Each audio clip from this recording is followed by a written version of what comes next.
हमारे चैनल सुनो जिंदगी की कहानी में आपका स्वागत है। उत्तर प्रदेश के एक छोटे कस्बे में एक हवेली नुमा घर था, ठाकुर निवास, जिसे धर्मपाल ठाकुर अपने राज्य की तरह चलाते थे। धर्मपाल ठाकुर रिटायर्ड तहसीलदार खुद को घर का राजा समझते थे। उनके घर में सब चलता तो परिवार के नाम पर था, पर असल में हर नियम, हर फैसला उन्हीं का होता। उनकी पत्नी शांता देवी बाहर से शांत पर अंदर से उतनी ही चतुर। वो हर बार अपने पति की सोच के हिसाब से ही बहुओं को आंकती थीं। जो धर्मपाल को पसंद वही उन्हें भी भाता। घर के दो बेटे थे, राजीव बड़ा बेटा, सीधा सादा बाप की हाँ में हाँ मिलाने वाला, विक्रम छोटा बेटा, थोड़ी आधुनिक सोच वाला, लेकिन पिता के खिलाफ जाने की हिम्मत उसमें भी नहीं थी। राजीव की पत्नी अवनी इस घर की पहली बहू थी।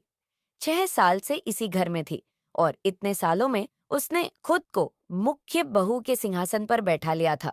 वो सुबह सबसे पहले उठती, सबसे ऊंची आवाज में पूजा करती और सबसे बड़ी चालाकी से सास ससुर को खुश रखती।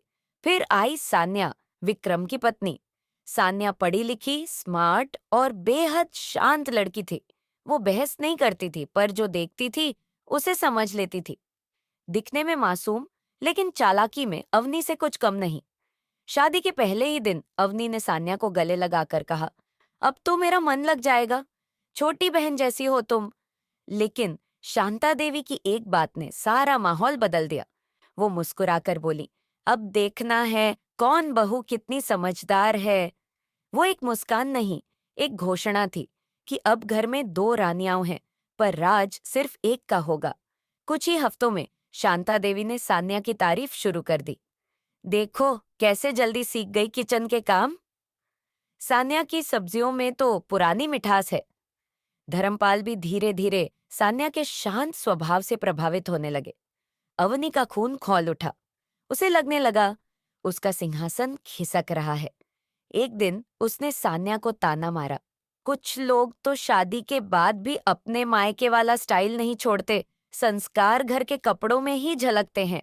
सान्या ने मुस्कुराकर जवाब दिया, सच्चे संस्कार मन में होते हैं, कपड़ों में नहीं। अब अवनी ने चालें चलनी शुरू की। पूजा में सान्या की थाली आगे रख दी, फिर टोका, नए लोग नियम नहीं जानते। सास के कान भरे, मान जी, सान्या तो ऑफिस का बहाना बनाकर घंटों फोन पर रहती है, पता नहीं किससे बात होती है। पर सान्या हर चीज को चुपचाप देखती और अपनी समझदारी से संभालती रही। वो चुप थी, लेकिन कमजोर नहीं। एक दिन शांता देवी बीमार पड़ी। धर्मपाल ने सबके सामने कहा, अब से घर की जिम्मेदारी दोनों बहुओं में बराबर बांटी जाएगी। अवनी चौंक उठी, मैं 6 साल से इस घर को चला रही हूँ, अब ये बराबरी कहाँ से आई? धर्मपाल बोले, जिम्मेदारी पद से नहीं, काम से मिलती है। सान्या ने पहली बार खुलकर कहा, मैं सिर्फ अपना हक चाहती हूँ, किसी की गद्दी नहीं। लेकिन अगर मेरी चुप्पी को कोई मेरी कमजोरी समझे तो वो खुद धोखा खा रहा है। समय बीतता गया। अवनी धीरे धीरे खुद को अकेली महसूस करने लगी। उसकी साजिशें अब बेअसर हो चुकी थीं। धर्मपाल अब खुलेआम सान्या की समझदारी की तारीफ करने लगे। शांता देवी हर बात पर सान्या की सलाह लेने लगी। विक्रम हमेशा सान्या के साथ था। और राजीव, वो चुपचाप अब सिर्फ तमाशा देख रहा था। अवनी अब भी बहू थी, लेकिन रानी नहीं। और सान्या, वो बनी उस घर की नई मुख्य बहू, बिना ताज लेकिन सबके दिलों पर राज करने वाली।